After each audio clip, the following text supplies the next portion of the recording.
नमस्कार। गांधी कथा अंतर्गत बापू की पाती में आज द्वितीय दिवस आ से आश्रम की लघु कथा प्रस्तुत से पहले मैं पिछले दिनों की कथा में वर्णित दांडी मार्च पर थोड़ी चर्चा कर लूं। दांडी मार्च 1930 में महात्मा गांधी जी के द्वारा अंग्रेज सरकार के विरुद्ध एक कार्यक्रम था जो नमक पर लगाए गए विशेष कर के लिए चलाया गया था।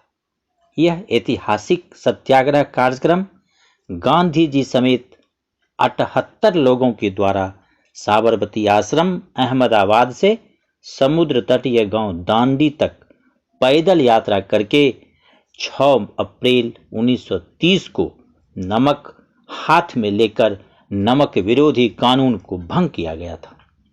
अंग्रेजों के शासनकाल में नमक उत्पादन और विक्रय के ऊपर बड़ी मात्रा में कर लगा दिया गया था। कानून भंग करने पर सत्याग्रहियों पर लाठी बरसाई गई थी।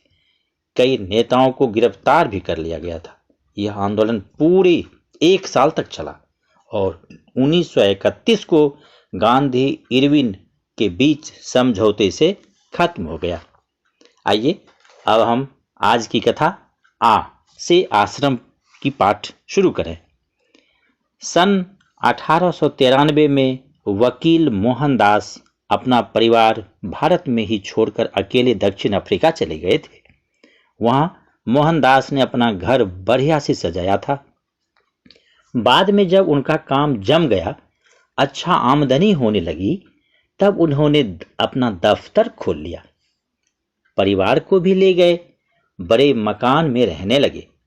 कुछ ही सालों में वे वहां बसे हुए हिंदुस्तानियों के नेता बन गए थे।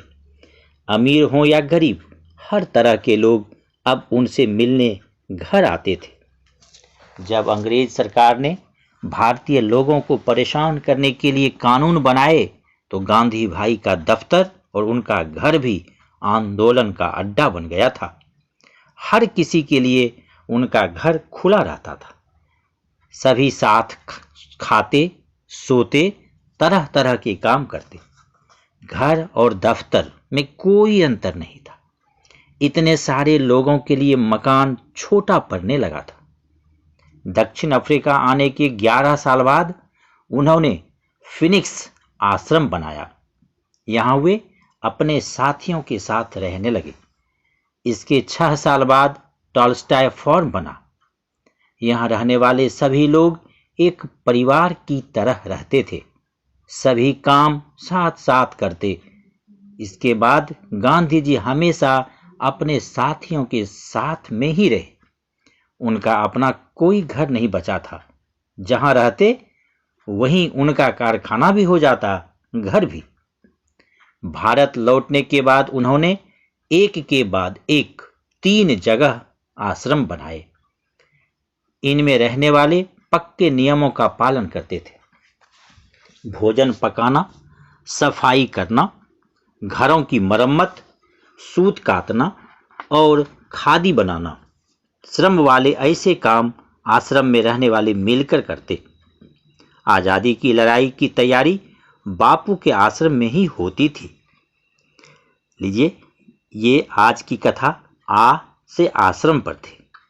अब इस कथा में आने वाले कुछ शब्द जैसे फिनिक्स, टॉलस्टॉय फार्म इत्यादि पे फिर चर्चा अगले दिन कुछ खास बिंदुओं पर